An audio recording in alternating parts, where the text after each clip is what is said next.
बड़ी जानकारी सामने आ रही है। ऑपरेशन सिंदूर से बलूचिस्तान में जश्न पाक में हमले के बाद बलूचों में खुशी देखी जा रही है। हमले के बाद यहां पर ठुमके लगा रहे हैं बलूच, खुशी से झूम रहे हैं। ये तस्वीर, ये वीडियो देखिए, बलूचिस्तानी आवाम बलूचों ने इकट्ठा होकर यहां पर डांस किया है। पठानों के जश्न का ये वीडियो अब तेजी के साथ वायरल हो रहा है। जमकर मौज मस्ती करते नजर आए हैं बलूचिस्तानी। वाकई में इनका जो डांस है वो देखिए किस तरीके से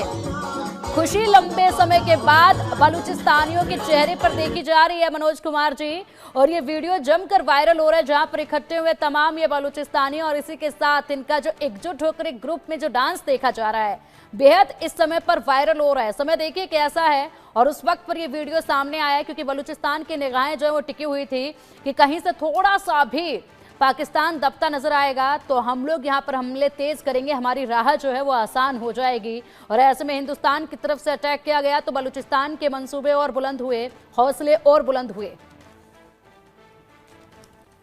मनोज कुमार जी। हाँ पिंकी जी, देखिए ये जो अभी पिक्चर आप जो दिखा रही हैं ये बेसिकली उनके इंटरनल खुशी है, क्योंकि जिस प्रकार से पाकिस्तानी सेना ने वहाँ पे बलूच के खिलाफ जो एक एट्रोसिटी कर रखी है, और ये मतलब ये तत्कालिक नहीं है, जब से उसका ओरिजिन हुआ तब से वहाँ पे उसके रिसोर्सेज को लेके वहाँ के लोगों को गायब करना, वहाँ पे कोई सिविल राइट नहीं है, वहाँ पे ह्यूमैनिटेरियन ग्राउंड पे सबसे ज्यादा एट्रोसिटी करना। तो मुझे लगता है कि आज भारत ने जिस प्रकार से आतंकवाद को समाप्त करने के लिए एक वैश्विक न्यायाधीश के रूप में, एक जज के रूप में जिस तरीके से पाकिस्तान में छुपे हुए उन आतंकी ठिकानों को उनके सही जगह पे पहुंचाया है, मुझे लगता है कि उसी की खुशी है। क्योंकि आप समझ सकते हैं कि बीएलए ये लड़ाई आज उसकी एक दिन की नहीं है, ये लंबे समय से वहां पे संघर्ष करते आ रहे हैं। आप इसके पहले जिस तरीके से वहां पे उनके ट्रेन को हाईजेक किया और पाकिस्तान आर्मी को वहां से भागना पड़ा, और आप समझ सकती हैं कि वहां पे पाकिस्तान आर्मी ओपन में जा नहीं सकती है, जिस तरीके की स्थिति है वहां पे। अभी जिस प्रकार से पूर्व पीएम अब्बासी का जो स्टेटमेंट आया है, ये बहुत ही इंपॉर्टेंट मैसेज है, क्योंकि एक देश का पूर्व प्रधानमंत्री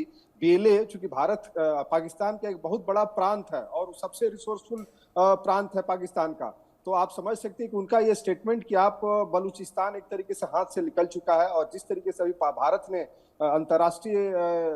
प्लेटफॉर्म पे पाकिस्तान को कॉर्नर कराया है, वो चाहे सामरिक स्थिति से या आर्थिक नीति से, तो मुझे लगता है कि आज पाकिस्तान टूटने के कगार पे है। क्योंकि देखिए एक चीज आपको समझना होगा कि पाकिस्तान का हमेशा से आतंकवाद से गहरा नाता रहा है, और ये आतंकवाद के आधार पे आप समझ सकते हैं कि लोग बोलता है कि अच्छा आतंकवाद और बुरा आतंकवाद, लेकिन मैं मानता हूं कि मानवता के खिलाफ है, और पाकिस्तान पूरे विश्व के सामने एंटी ह्यूमन के रूप में एक तरीके से एक्सपोज हो चुका है, और आज उसी का नतीजा है कि विश्व में उसे किसी भी देश से समर्थन नहीं मिल रहा है। आज उसके आप देख सकते हैं कि उसके प्रांत में उसके जो सिटीजन्स है वो लोग जश्न मना रहे हैं। तो मुझे लगता है कि आज पाकिस्तान की बहुत बुरी स्थिति है, और जिस प्रकार से वहां की सेना ने, जिस प्रकार से वहां के सिविलियन को, एक चुनी हुई सरकार को, इमरान खान को जिस तरीके से कैद करके रखा है, तो इसका भी आप देख सकते हैं कि सिविल सोसाइटी में क्या परवाह है। और मैं एक चीज कहना चाहूंगा कि भारत कभी भी पाकिस्तानियों के खिलाफ काम नहीं करता है। वहां पे जो आतंकवादी जो गतिविधियां होती है, जो कुछ लोग हैं जो एक किताब पढ़ के एक युवाओं को जिस तरीके से गुमराह करते हैं, उन्हें एक रेडिकलाइजेशन किया जाता है, उन्हें एक जिहादी बनाया जाता है,